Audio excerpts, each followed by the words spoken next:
काही झालाय.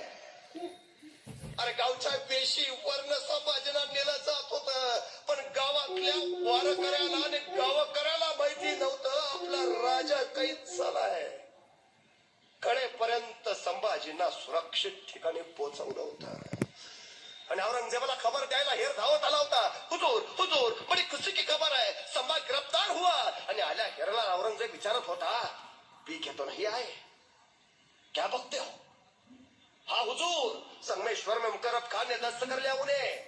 अल्लाह ताला की मेहरबानी, शब रात का जश्न होना चाहिए. आखिर आ ही गया दक्कन का चूहा सिकंजा में, अब दिखाएंगे उसे, लाया जाए उसे शान शौकत से, पहना जाए तख्ता कुला.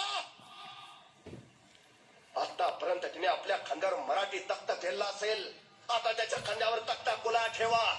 आतापर्यंत त्यांनी राजवस्त्र घातले असतील, आता त्याला विदूषकी झपली घाला. आतापर्यंत त्यांनी मराठेशाहीचा मुकुट मिरवला असेल, आता त्याला घुंगर असलेली विदूषकी टोपी बांधा. आतापर्यंत त्यांनी राज अलंकार घातले असतील, आता त्याला पोलादी काटेरी साखळ दंडाने जखडवा. आतापर्यंत राजा म्हणून घोड्यावरनं, मेन्यातनं, पालखीतनं, हत्तीच्या अंबारीतनं गेला असेल, आता त्याला उंटाला बांधा.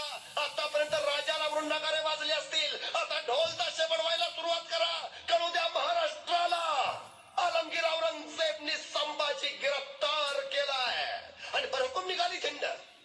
विदूषकी झपली घातली, घुंगर असलेली टोपी अडकवली, काटेरी साखळ दंडाने जखडवलं, उंटाला बांधलं आणि निघाली झेंड वाजत गाजत. अरे कुठल्या राजाच्या वाट्याला आली ही विटंबना, कुणी सोचलं?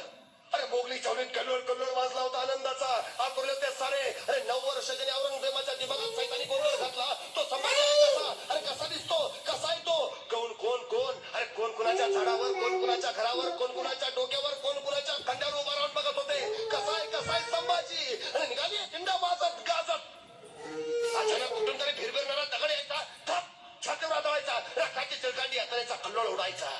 कुणीतरी यायचं, उंटाची शेपटी पिरगाळायचं, उंटा थया थया नाचायचा, अंगावरचे काटेरी साखळ दंड टोचायचे, घोचायचे, जागोजागी जखमा करायचे. कुणीतरी यायचं, अंगावर थुंकायचं, कुणीतरी यायचं, एखादं शिबी घ्यायचं, कुणीतरी यायचं, तलवारीच्या टोकाने संभाजींच्या अंगावर रेषा उठवायची.